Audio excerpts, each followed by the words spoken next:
Hi, everyone. I am your host, Mike Hingson, and you are listening or watching or both Unstoppable Mindset. Today, we have a wonderful guest. Robert Begley is a world-class speaking coach. He's a keynote speaker. He's an author and all sorts of other stuff. And I'm sure he's going to fill in all the gaps. That's why I put it that way. I'm going to leave it for him to fill them in. But Robert was referred to me by someone else who has been a guest on Unstoppable Mindset, Fidel Guzman, and Fidel said, you got to have Robert on. And so Robert and I have talked a few times. We've had great conversations. And now we're going to share the next hour with all of you. So I really appreciate you being here. And Robert, we appreciate you being here on Unstoppable Mindset. Thank you, Michael. And thank you, Fidel, for connecting us. You are right. Fidel is an amazing person. And Michael, just some kudos to you, not knowing your story. I'm a lifelong New Yorker until 2020, and 9/11 was a big part. I lost many friends, FDNY, and but in reading your book, hearing your story, just it moved me. It really moved me. So knowing you have a podcast, Unstoppable Mindset, is amazing. It's a great title. It's kind of something I think about oftentimes. So I'm ecstatic to be here. Well, thank you. And since Thunderdog, we wrote a book for youth called Running with Roselle. But last year, we published a new book called Live Like a Guide Dog, True Stories from a Blind Man and His Dogs about being brave, overcoming adversity, and moving forward in faith. And what that book is about really comes from the fact that I realized when the pandemic began that I should really start to help people learn how they can control fear rather than letting it overwhelm or, as I put it, blind them. And so we wrote Live Like a Guide Dog, and we use lessons I learned from working with 8 guide dogs and my wife's service dog, Fantasia, to help people understand, stop worrying about all the things you don't have control over. For example, all you're going to do is drive yourself crazy, and that's what so many people are doing, and it's so unfortunate. There are just a lot of things you don't have control over, and we shouldn't worry about them. That doesn't mean we're not aware of them, but we shouldn't worry about them. I'm sorry to interrupt you. One of my favorite books, one of my favorite authors, Dale Carnegie. Many people know his How to Win Friends and Influence People, but my favorite book is actually How to Stop Worrying and Start Living. And the main premise of that book is more than 95% of the things we worry about never come to fruition. So it's a waste of time, all this worrying that we have. And it sounds like you're going down that road too in your new book. Well, and as you read in Thunderdog, I heard a voice that told me not to worry about what I couldn't control, focus on running with Roselle, and we did and lived, and here we are today. But yeah, I believe that absolutely it's true. And it's really interesting that you mentioned Dale Carnegie. I know a lot of people who would say, well, his ideas and his language and all that is old-fashioned. It's not relevant today. What do you think about that? Yeah, that's my reaction too. Yes, a person's name is the sweetest sound in the world. How old-fashioned can you get? Anytime, any place, that is a timeless principle that he has. So, no, I don't think he's out of date. Some terms perhaps, but the principles, which is what Dale Carnegie stands for, those I'm in agreement with. I learned how to sell when I needed to do it by taking a Dale Carnegie sales course.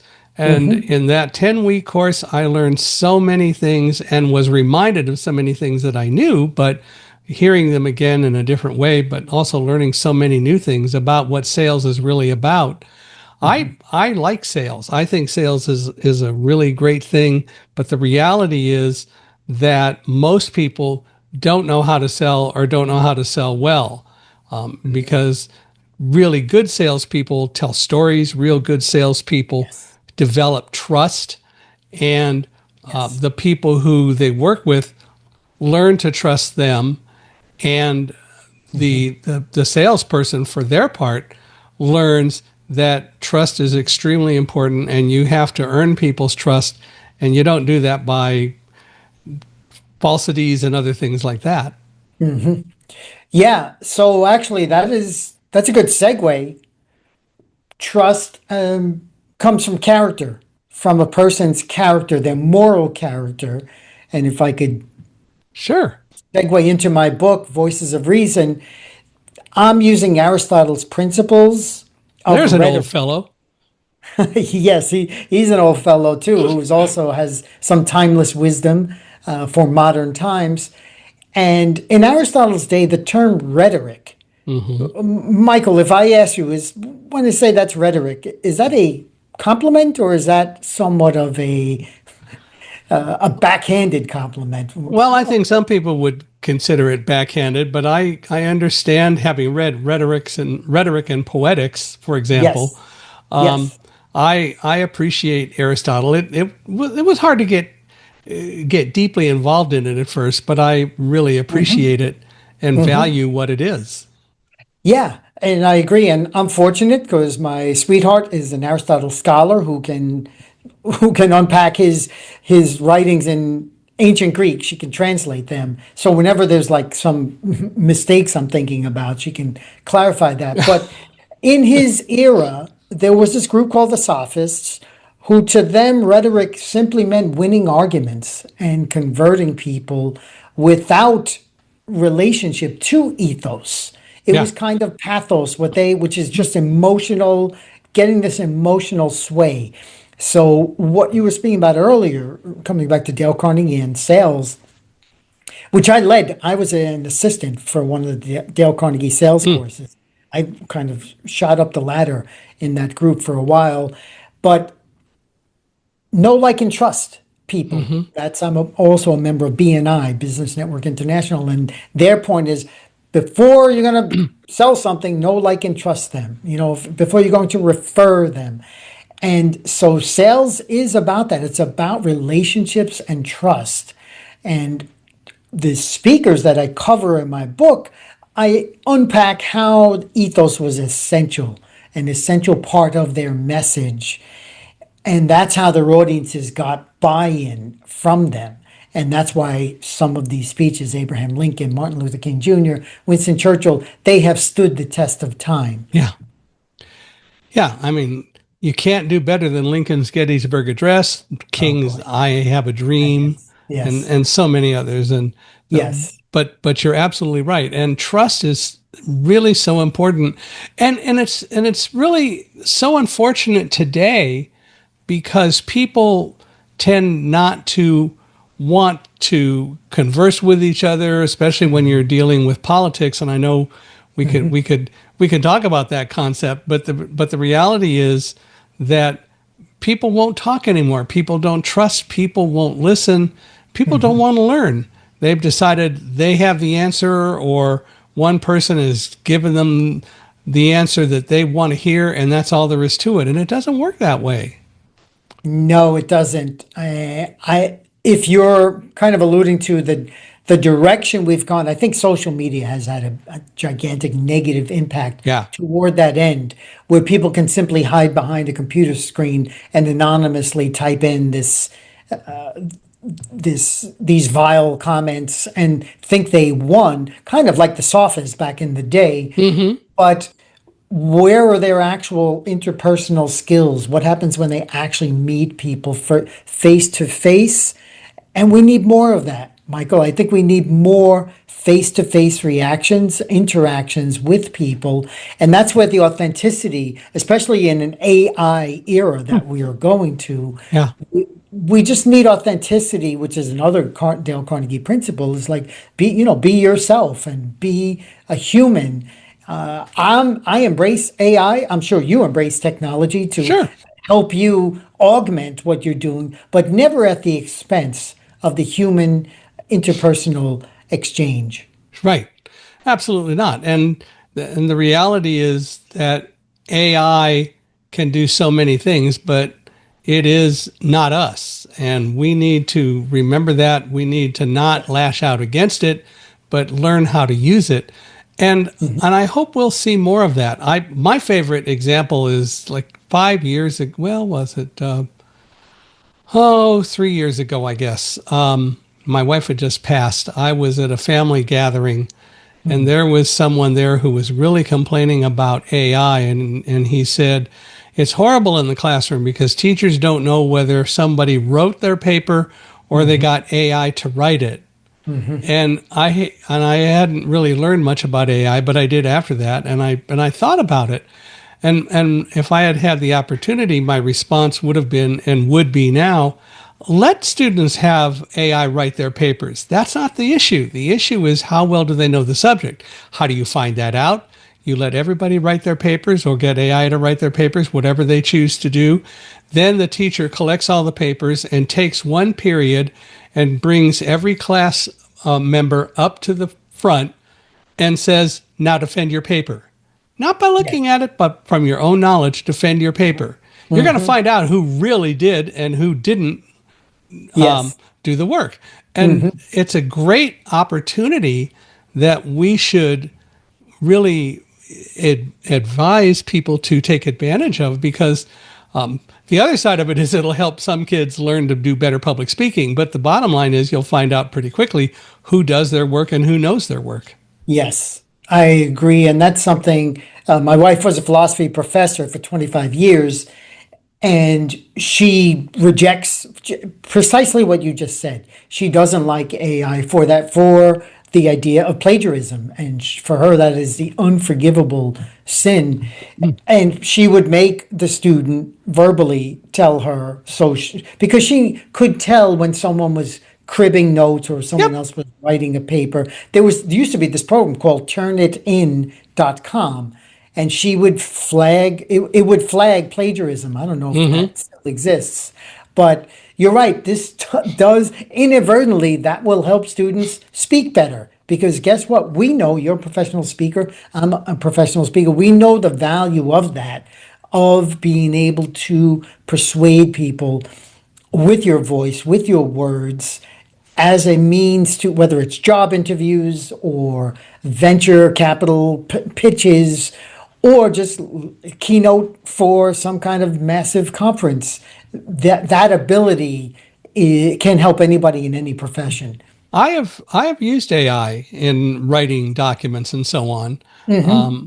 and will continue to do it. What I will do with the information when it provides something is I'll look at it, I'll see if it's got some, and it has occasionally, or actually not occasionally, but often, it'll come up with some clever things that I hadn't thought of, and I Yeah, will incorporate those in what I write.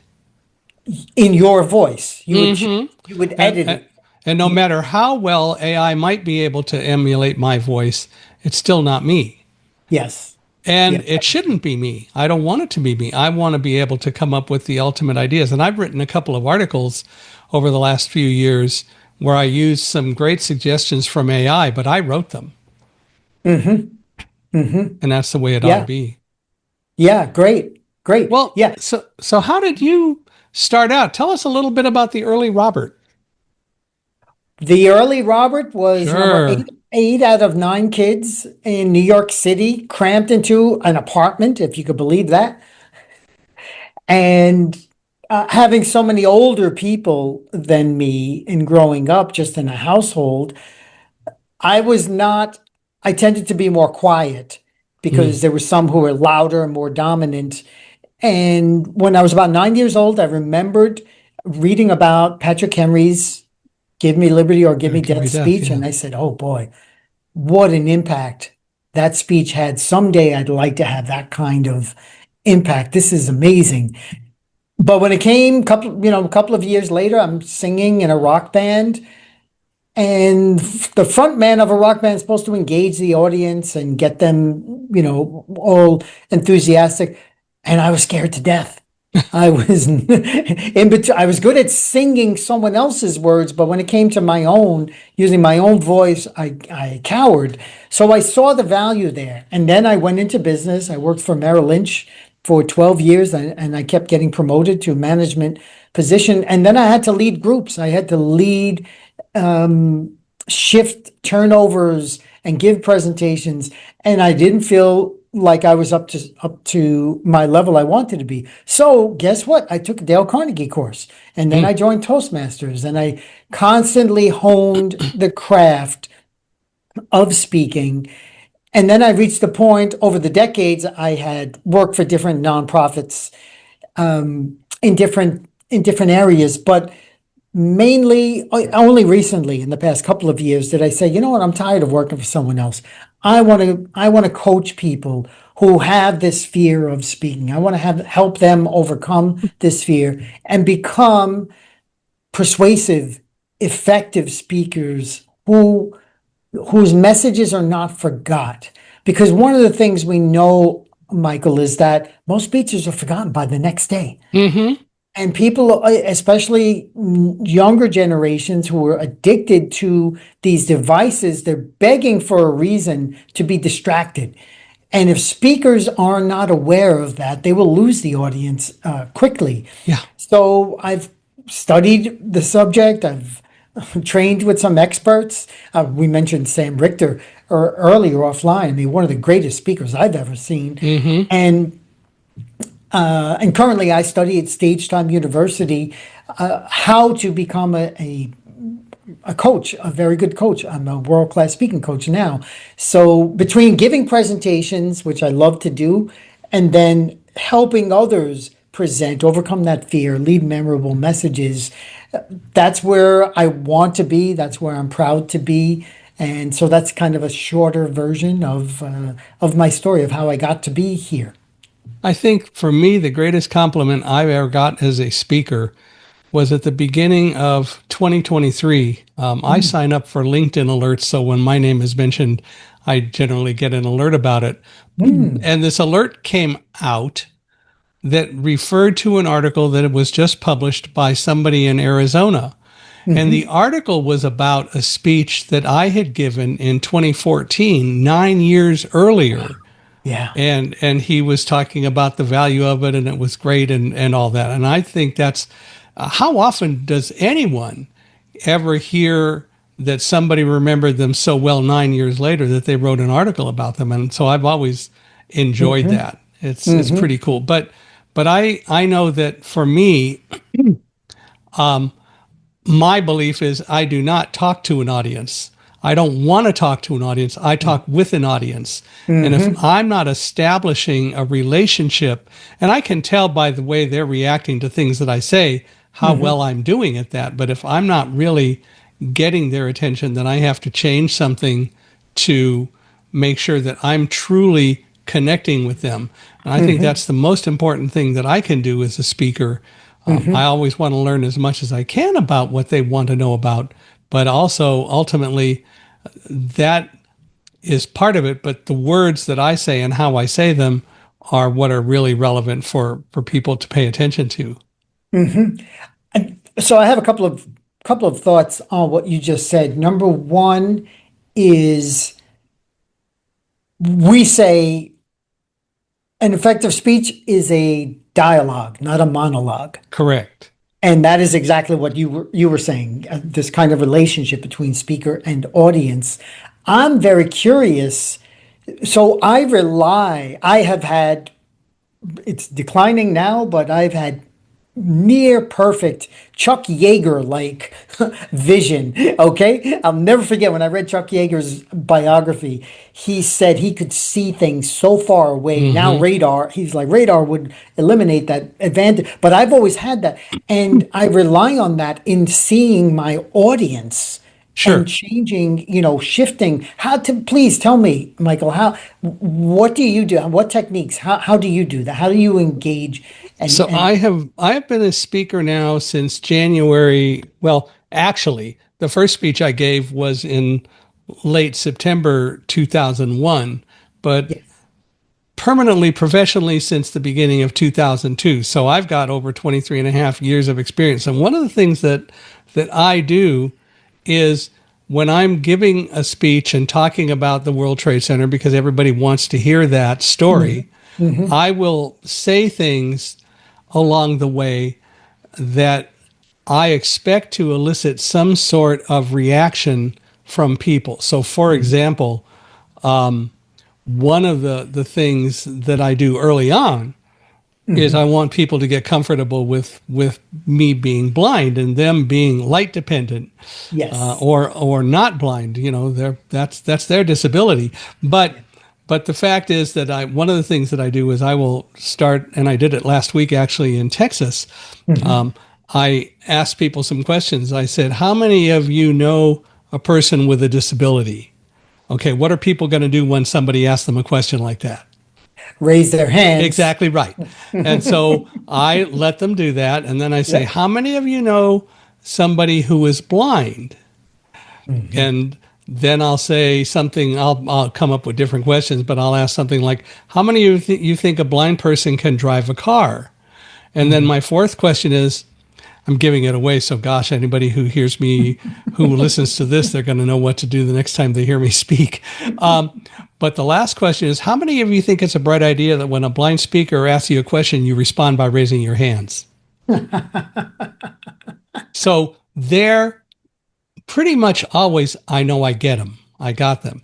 But Yes. I do other things during my speeches where I'll say something and it may be a tear-jerking kind of thing, or some people may just inhale, or and draw their breath in or something. But I do say things that I expect to get reactions to.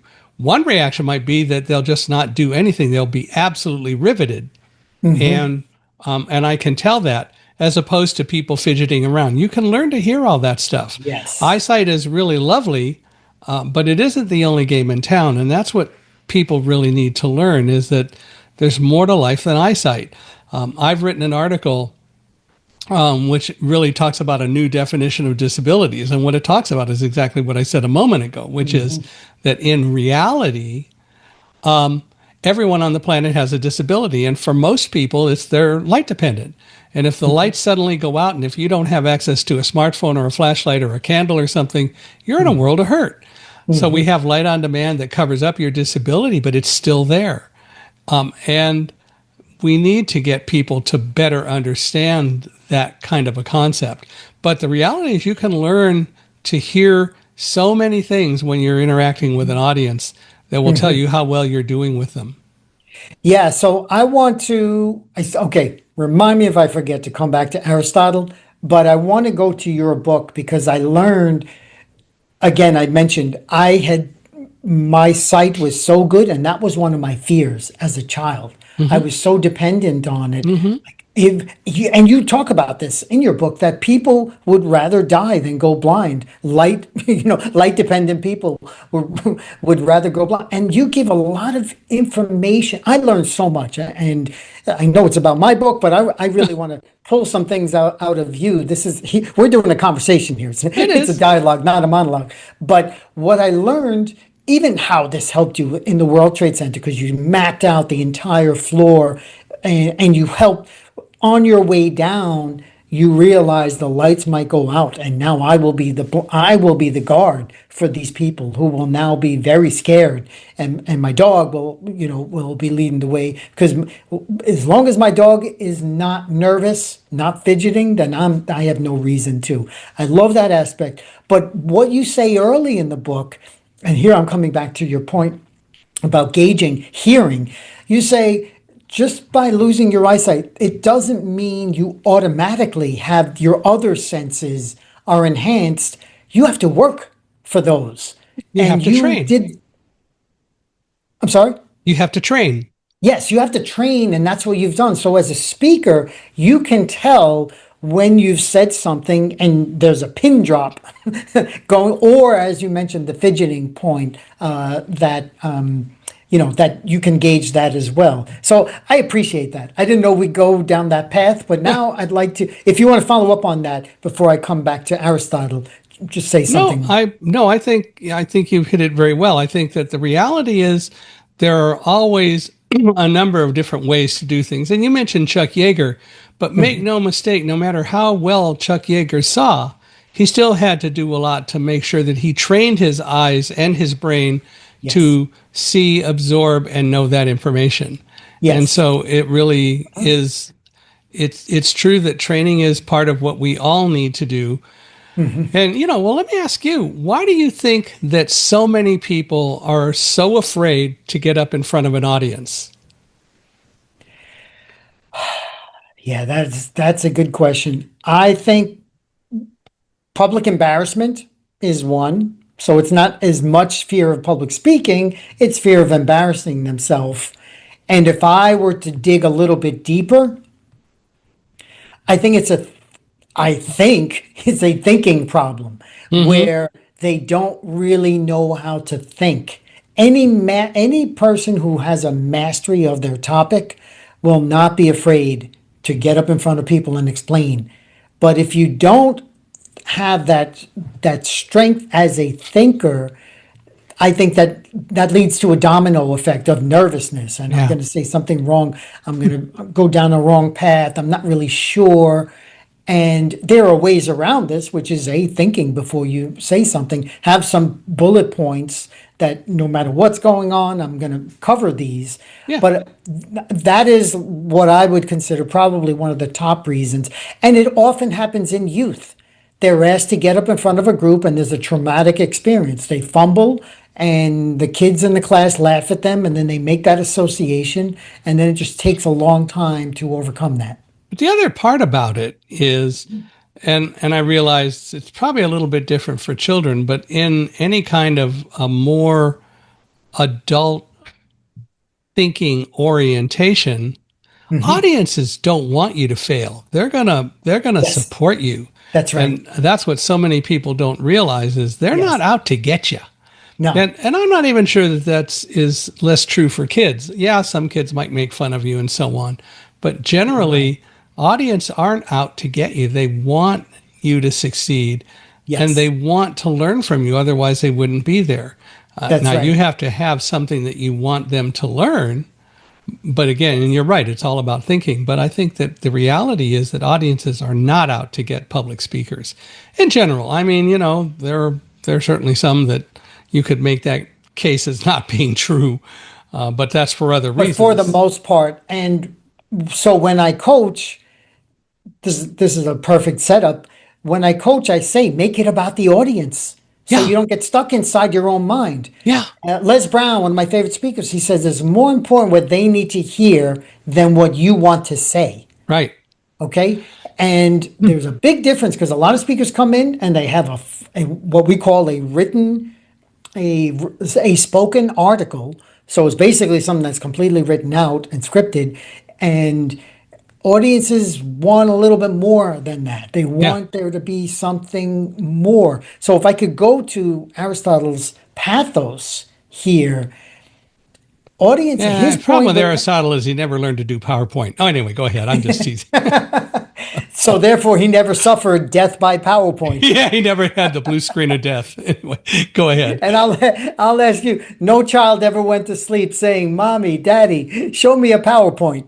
Yeah, No, they want to hear stories. right. Okay. So, but Aristotle's point on pathos, and often speakers, when they talk about pathos, they think it's just that, bringing emotion. But Aristotle is a little deeper. He says audiences come with their own context, their own set, their own biases, their own situation. They might have just gotten news of a divorce before they show up at your talk, or just missed getting into a car accident. And we as speakers need to gauge that Mm-hmm. and be aware and move them from Mm-hmm. where they currently are to where we'd like them to be. And is that manipulation? No. In the No. sophist terms, yes, it is. But in Aristotle's term, it's like, no, I'm being aware of your context in the audience, and I want to guide you from where you are to where I think you'll walk away with more benefits. If if I do my job well, you'll walk out of there better off than when you walked in. Which is the So whole that's point. his pathos Yeah. that I am. Well, and that's exactly the point. And the other part about all of that is that when you're speaking, you're there for a reason. Audiences are there for a reason. One of the things that I'm constantly asked is if you have a slide presentation, send it because we want to be able to distribute it. And I always write back 100% of the time and say, no slides. I want people to listen to the talk and to listen to the stories, not pay attention to slides. Because I've been to so many speeches where people have these wonderful slide presentations, and what they're doing is really parroting the slide presentation, and they're not giving anything relevant. And people are Yes. concentrating on the slides and not the speech. Now, I'm very capable of doing a PowerPoint presentation because my computer talks and so on, and I have done that, and there are places to do it.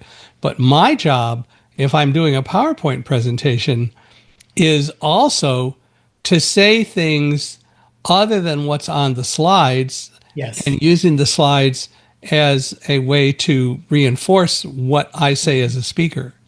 With an image and just a few words, right? Yep. Kind of like an Apple advertisement, Apple, computer advertisement, where they'll have an image, a very powerful image, and think different.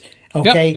And so this way, you're right. In fact, my coach, my guru, Craig Valentine, he says you don't want to be the Milli Vanilli of Yeah. PowerPoint, where you're reading what's exactly up there, and some people in the audience read faster than you're going or slower. So let them read it, but it shouldn't be more than just a few words. You don't want to, because then you'll lose them. They all come at different. We're on the same, totally the same. Oh, yeah.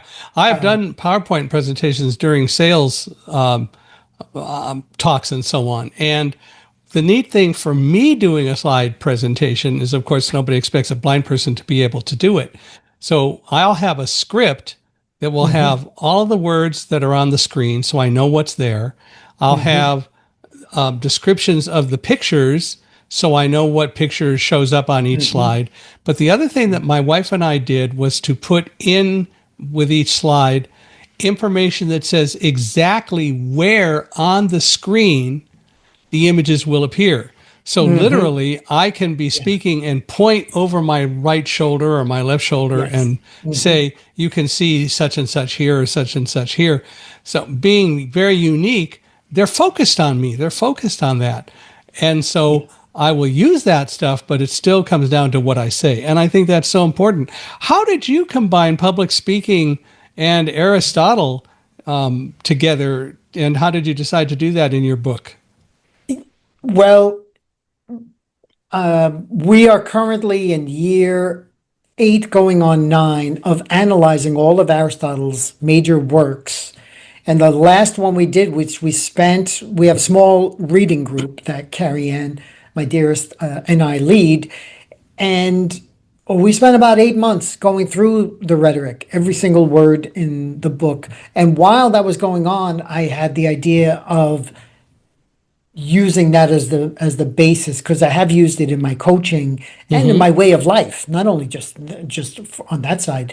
And so when it came time to turn this into a book, it largely came out of a speech I gave last year in Nairobi, Kenya, on these great heroes, these great speeches.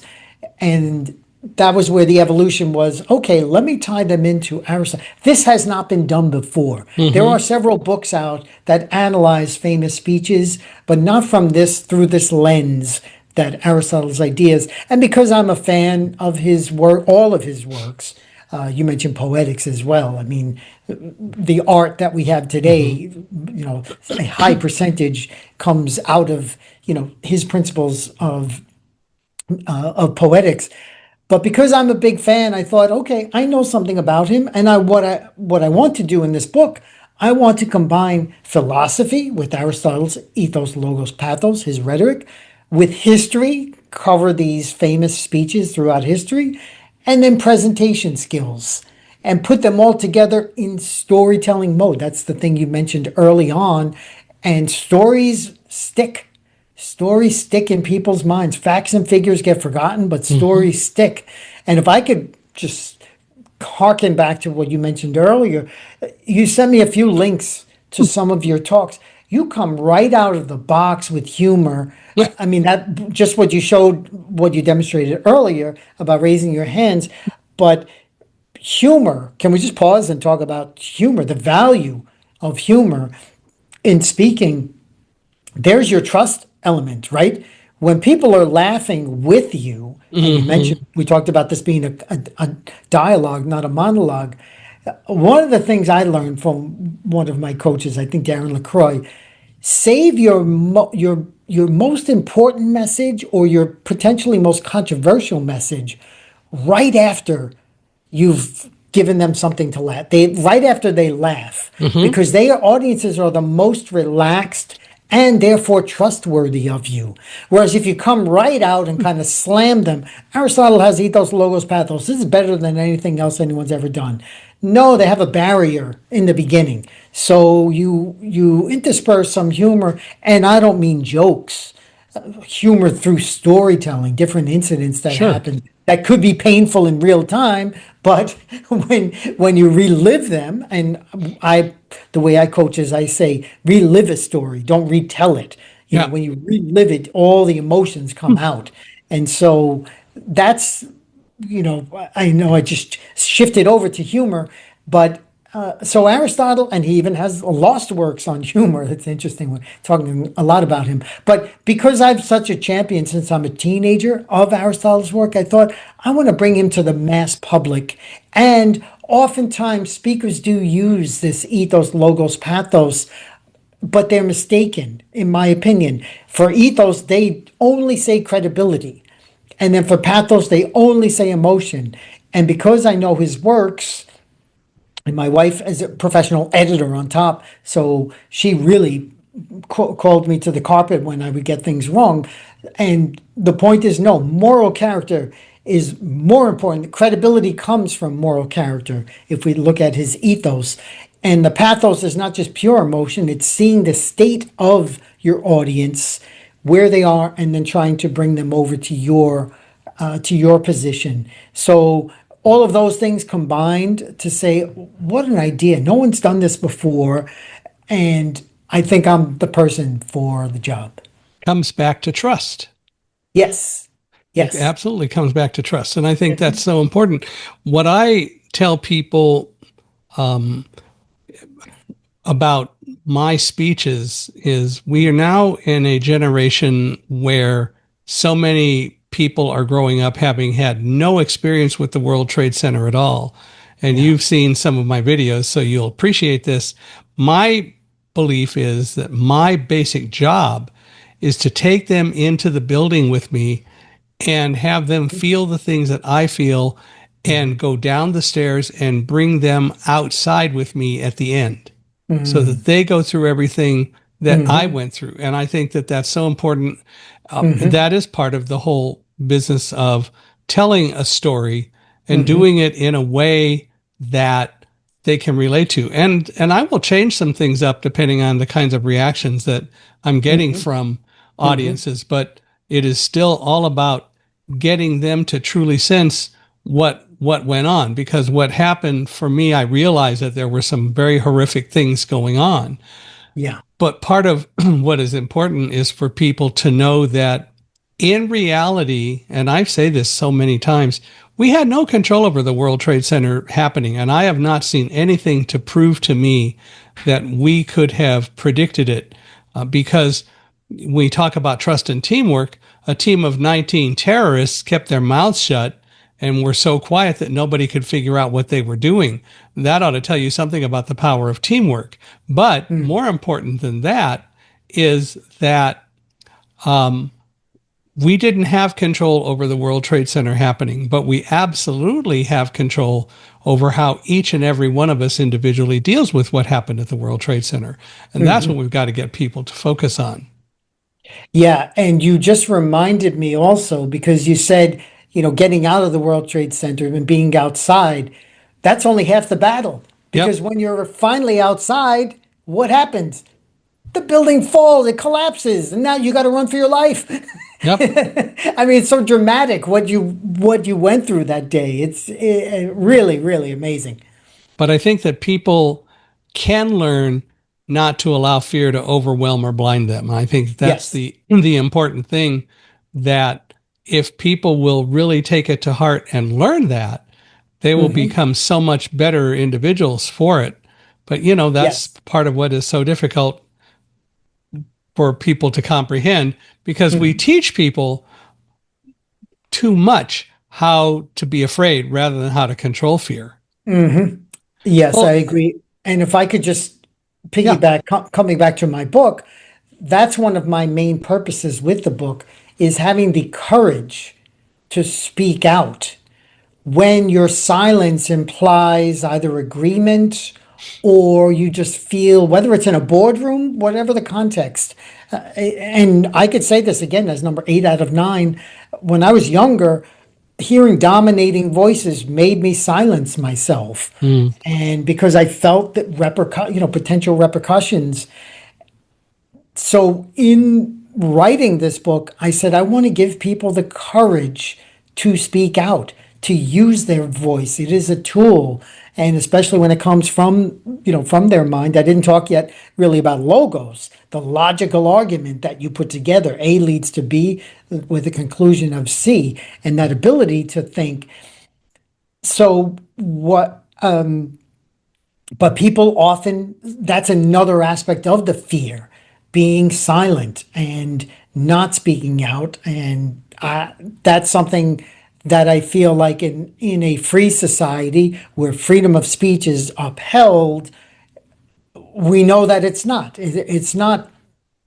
consistently upheld. We saw last week someone got killed for Yeah. speaking out, and it's like, and this bothers me. I mean, before that's in the dedication of my book. All those, to carry and beyond, the dedicated, and those who speak out in for freedom of speech. That's like right then and there. I was like, boy, this is scary. That just for speaking, we're And at this. my understanding is he was an advocate for free speech.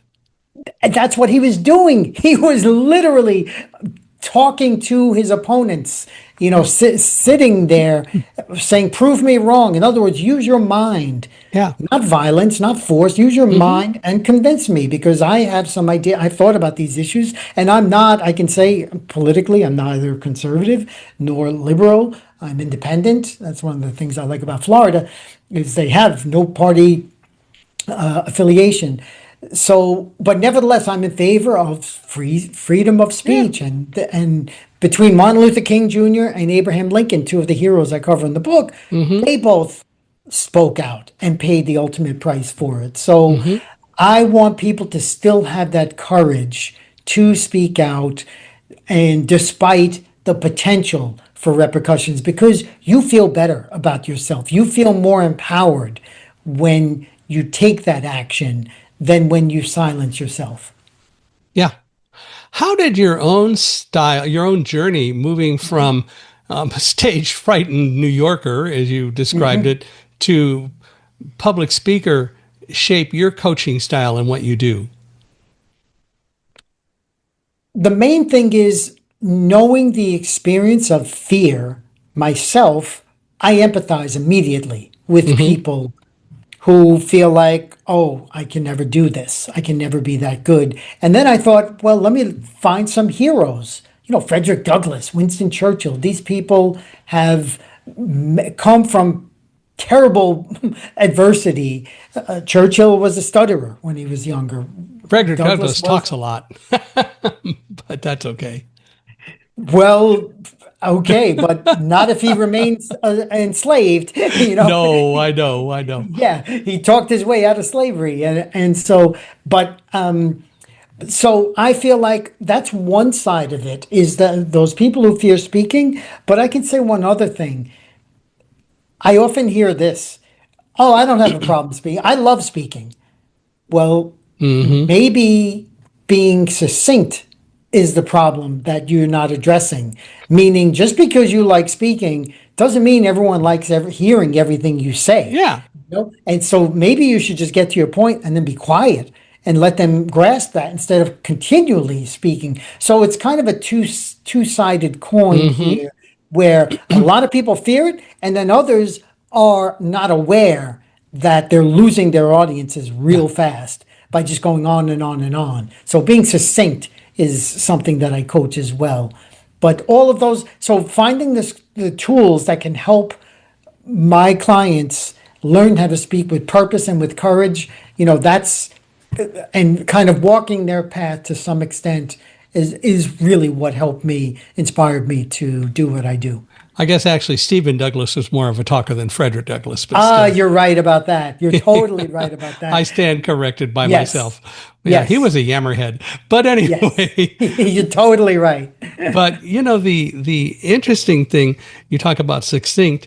I worked at a company in sales, and there was another guy who worked there, and we were talking about asking for the order one day. And he said something that has stuck with me ever since, and it's now been, oh my gosh, it's been 45 years, Yeah. 46 years. But he said, you can be doing a presentation to someone, you can be giving them the information they want, but when you get to the point where you decide it is time to ask for the order, you ask for the order and shut up. That's right. Yes. And the example he gave was he was in D.C. with someone where he was making a presentation, and he asked for the order, and then he shut his mouth. He didn't say a word, and almost 15 minutes went by, and he was just sitting there. And finally, the guy said, "Well, don't you have anything else to say?" And he said, "No, I asked for the order." And he said, "That's what I was waiting to hear." He said, "You got the order. You didn't say anything after you asked for the order, and that's the right thing to do." And I always believed that. Now, Yes. for me, personally, I will sometimes, when I ask for an order and I don't hear anything for a while, I might ask, "So I'm not seeing your face. You may be sticking your tongue out at me or something, but tell me what you're thinking." But but beyond that, I appreciate what he said, and it's all about you ask and you stop, and I Yes. think that's so important. Tom Hopkins, one of the top sales professional sales coaches way back in the 1980s. I think The Art of Sales, something like that. I had a whole taped lecture course that he gave. And the way he would phrase that was when you make the ask, he didn't say shut up so bluntly, No, he but I've didn't say heard it shut that up way. necessarily, But but he yeah, said you be quiet. And then it's not to be taken literally, but he says the next person who speaks loses. that's what this guy said too. So he knows Tom Hopkins. He knew that. Yeah, Yeah. But yeah. we know that it's not really loses It isn't because, losing. yeah, it's a And it win-win. depends. It may very well be that the next voice that you hear is the guy who said, "Okay, I'll order it." And then you win. You win there. But I think the And so point does is, your customer because they trust you and you're giving them what yes, you believe they exactly. need. Exactly. Yeah. Yeah. Perfect. Perfect. What Yeah. what can entrepreneurs do in general to make their presentations more memorable and persuasive? Something we spoke about earlier, which was stories. Every entrepreneur has struggled. They have failed. They have tried to meet payroll. They have, nearly bankrupted themselves. Not every single one, but many, many. I did. I'm struggling, still in my early stages of my entrepreneurial journey. So, if you tell stories that reveal your values and you structure your message with like some kind of purpose and close with a call to action. We didn't really talk about close. I mean, that's what asking for the sale is. That call to action so that you're not just informing them. I say you're transforming them. You're Yeah. giving that opportunity to, hey, come with me. There's a hero's journey. I'm a big fan of Joseph Campbell. And that hero's journey is, but the customer is the one who's taking your product is kind of guiding the customer from here to there.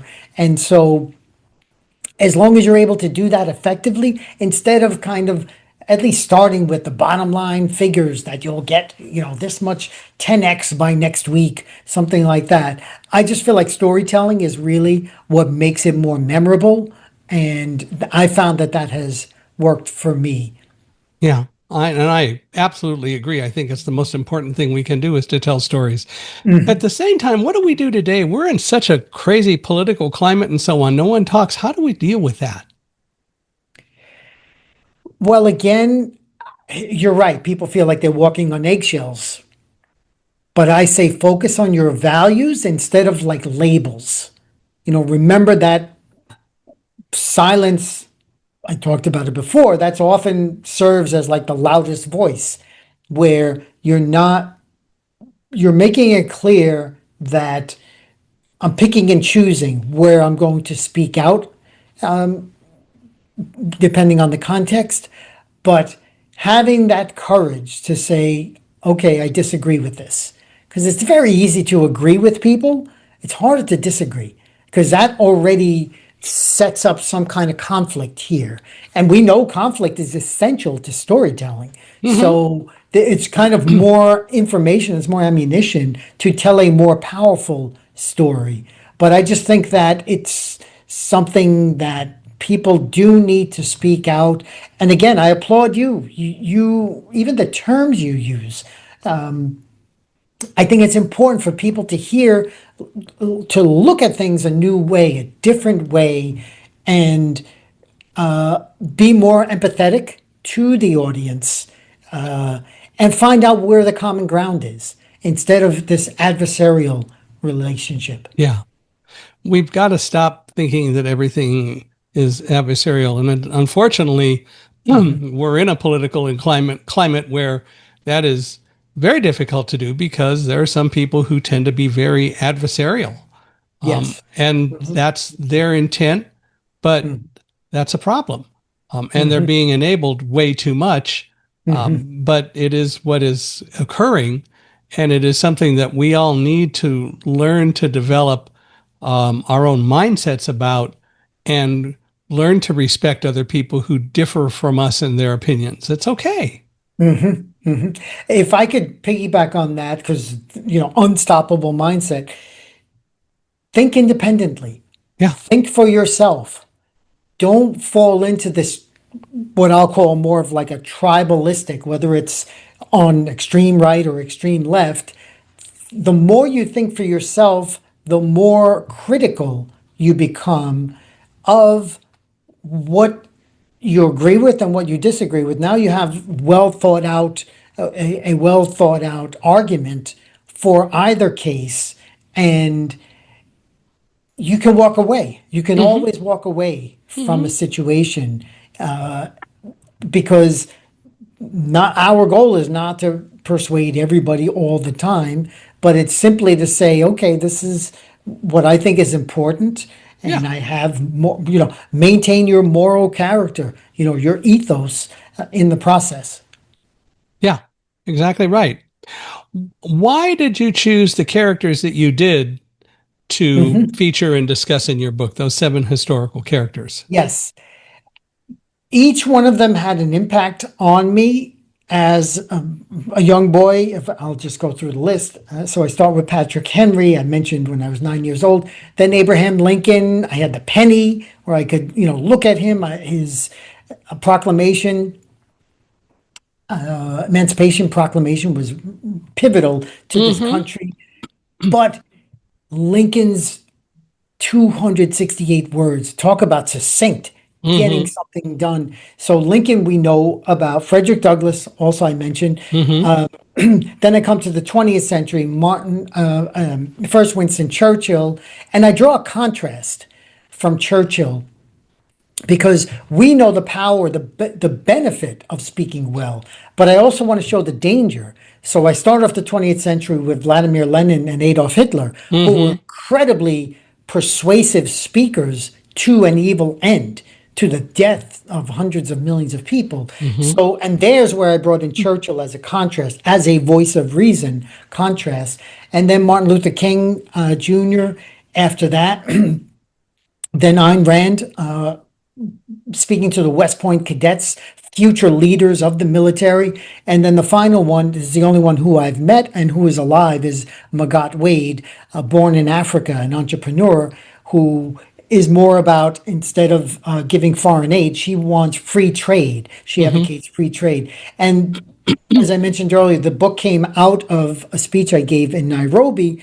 And when I was coming up with speakers to cover, I wanted a local. I wanted to have someone from Africa to, to be represented. Include. I know you like the inclusive word here, and so.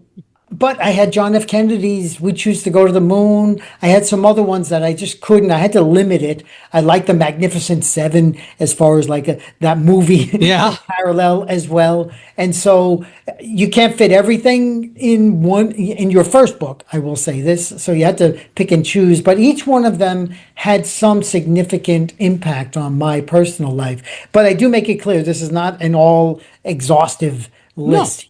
Right. And you mentioned Kennedy, and I thought about the fact that he's not in there, but he certainly had some great things to say. I mean, I think, Yes. of course, one of the most famous is the whole "ask not what your country can Yes. do for you, ask what you can do for your country," hmm that he worked into his inaugural address, and His I think that's inaugural. so important. Yeah. If I could just say one other thing, hold your thought there, Yeah, no, Michael. that's it. So my point on Kennedy is that of all the ones that I covered, all the speakers' speeches, his was the only one, and I struggled to try to get this in. I gave it in the speech, but not in the book. His is the only one where one speech, which used to go to the moon, led directly to an action, okay? To a successful action that was unthinkable since humans looked up towards the moon. Right.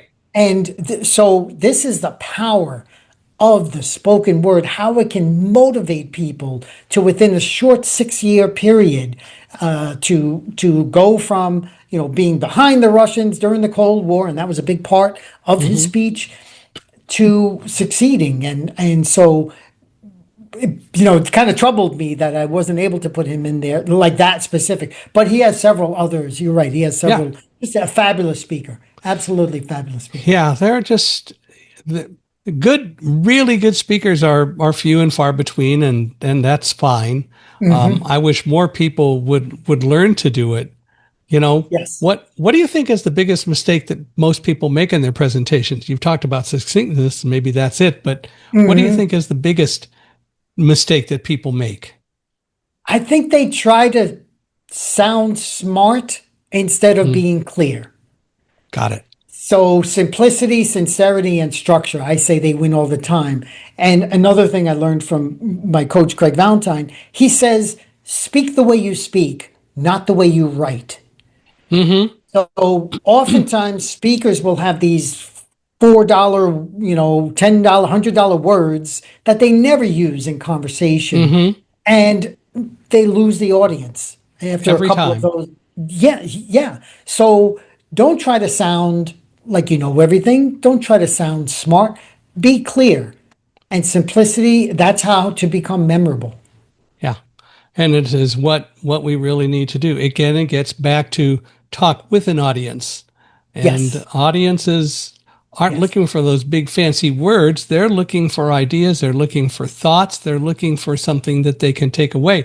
One of the things that I say in emails that I send out now is that next year for me is a very important year, and I think is a very important year for anybody who's looking for a speaker, because it's the 25th anniversary of September 11th. And the reality is audiences want someone who was there, who can come in and teach them lessons they can take away from September 11th, and they can use in their lives going forward. And the reality is more things will be remembered during the 25th anniversary than probably the past several years, because it's going to be such a visible time, September 11th. And I think that's the way it should be, but you still have to interact and relate to the audience.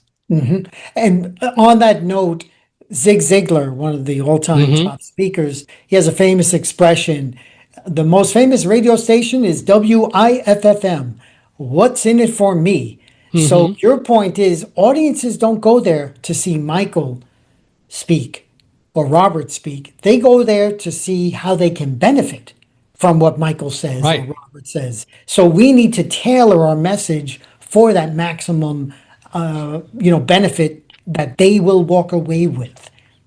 And I like to interact with every event organizer who invites me to come and speak to Hmm. really understand what they're looking for. And I like to go in early to be Hmm. able to hear some of the things that go on before I speak. And it just Hmm. makes for me a much more empowering and I think a much more powerful talk because I'm Yes. learning what they are, how they are, what they're looking for, and how to Hmm. communicate with them. I think that's so important. Hmm. Do you do callbacks to prior speeches? I recommend that. Like Yeah, if you're sitting, yeah, and this way the audience knows the benefit of a callback is they know this talk isn't just a cookie cutter. Now it's yeah, like just for them. It's that one time, that one space, and so it's more authentic yeah. than the cookie cutter type, which I sadly I often see those. As an audience member, I go to a lot of conferences, and I think just change the name of the company, and this guy could have given this talk at 12 different places, and Yeah. that's not authentic to me. No, no, it's not. Hmm. Well, we're going to have to wrap this up because this has been fun. We've been talking for an Yes, it hour, has. and somebody I know is here who's looking to see me. They have a key, and so they've come in. So I'm going to have Okay. to run away. But this has absolutely been fun. If people want to reach out to you, maybe talk to you about coaching them and so on, how do they do that? Yes. My business is called speakingwithpurpose.llc. And guess what? That's my website. So just spell it out, speakingwithpurpose.llc. The book is called Voices of Reason. It's number one. It was number one on Amazon's new releases in business communication. Currently available 99 cents, but now also on Audible and on a regular paperback. So they can look up my book and they can reach out to me in my email. They can even email me, robert@begley.com. And thank you so much. This hour flew by. It felt like we It just did. started. Well, we'll have to do another one. I think so, yes. Well, I want to thank you, and I want to thank you all for listening and being here with us today. Love it if you would go and give us a 5-star review wherever you're watching or listening to the podcast. We appreciate your reviews. If you'd like to email me, I'd love to hear from you. It's Michael, Michaelhi, at accessibe, accessibe.com. And lastly, my other request is if you know of anyone who you think ought to be a guest on Unstoppable Mindset, and of course, Robert, that includes you. If you know Mhm. anyone who ought to be a guest or who you think should be a guest, we'd love to hear from you. We'd love introductions. We're always looking to meet more people and have more people come on and talk about Unstoppable Mindset. So I hope that you'll do it. But again, Robert, thank you very much. This has been absolutely enjoyable, and I really Thank you. appreciate your time. Likewise. Thank you so much. Good night.